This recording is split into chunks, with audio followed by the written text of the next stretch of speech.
What's up, everybody? Welcome to Cracker Hunters. I'm Carolina Hitman, and I have another NECA figure to review for y'all today. And today we have the Wasp Predator. Now, for those of you who may not be familiar with the Wasp Predator, it's actually a predator that was in a short film called Batman Dead End. It was a fan-made film.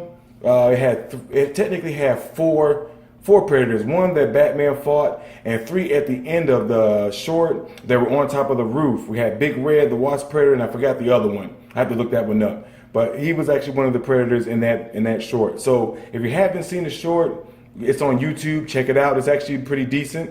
It has a pretty decent Joker and Batman in there, but of course the predators are the ones who steal the show, that and the Xenomorphs.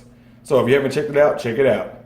But as always, I like to give y'all a look at the packaging itself, which of course, as I've said before, I love NECA's packaging. It's simple, but a lot of times they have a lot of the artwork that comes in the comic books or whatever series they based it off of, which I don't think the Dead End series or short film, fan film had a lot of art in it, so it's not really much on there on this one. So it's bare bones, which is, for me, it doesn't matter. I like the packaging, but I'm ready to crack it open when I get it. So, and we can see, which I'll actually save that for when we open this up. But on the back, you can see it gives a little detailed description of the Wasp Predator, which is, he's part of Big Red's clan, which is actually one of the predators that were in the Batman Dead End film, fan film. But it also gives some of the other predators that you can own in that collection. You have the Armor Lost Predator, and looks like the Thermo Vision for Dutch, and the Wasp Predator right there. So nothing too spectacular on the artwork as far as the box is concerned, just basic, which again, I don't complain about stuff like that, just it is what it is. But I think that's enough of talking about the packaging. Let's crack this package open and see how this Predator stacks up to the rest of my review. So now that we have the Predator out of the box, you can see all in his glory. His shade is a shade of yellow, which is why he's called the Wasp Predator. His shade is of his skin tone. I don't understand why his skin tone was yellow, because it's a far cry from all the other ones we've seen before. You know, that kind of tan or tannish brown hue to their skin color. But this one, of course, is yellow, which I actually like the paint application. I like the look of this one. I like it. They did something different and just didn't make it the same color as they would have any other Predator. So I'm actually glad that they switched it up a little bit and made them a different hue. So let's take some looks at this. So of course, as always, I like to show y'all the articulation. Okay, you got 360 rotation on the feet, minimal up and down on the feet right here. And of course, as always, you got the double knees right here, and one at the very top right there. So for added posability.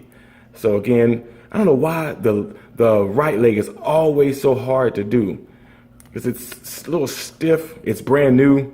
I'm not going to force it. Don't want to break it, but I'll eventually mess with it, because you can see it can be bent. It can be bent, because you can see the little peg right there, right here. So it can be bent. I just don't feel like, just forcing it right now. But the waist, actually no rotation on the waist at all, which is a little, hold on. It's brand new, so it actually is, don't look like it. It looks like it's supposed to, but I can't seem to move it.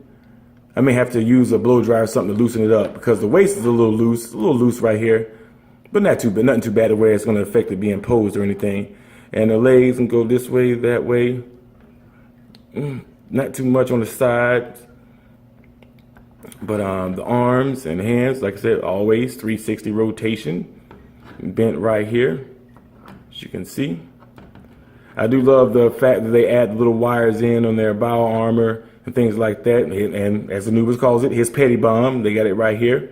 One thing I wish they would do is paint it a little bit, just kind of maybe paint some of the little symbols and stuff from their language. But hey, beggars can't be choosers. Of course, you got the twin wrist blades. On the other hand, again, those blades always interfere a little bit with the way the hand moves and rotates.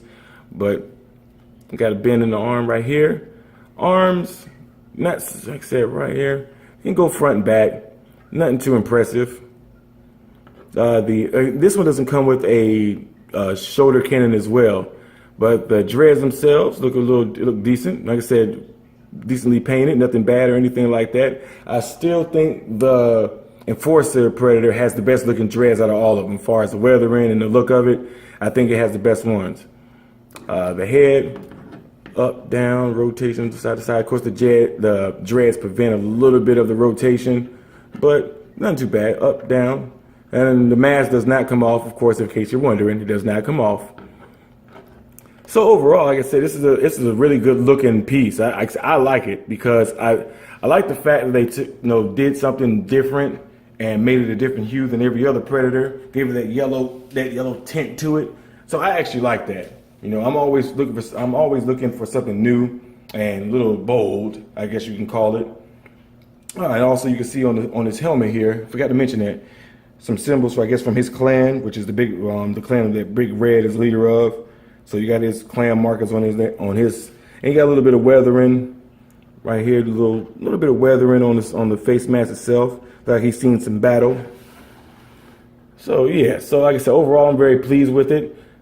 So I'm going to show y'all comes one accessory, and that's which I think is awesome, the spear with the xenomorph skull on it, as he just came from hunting. So I'm going to put the only accessory on, and then show y'all what it looks like with the accessories.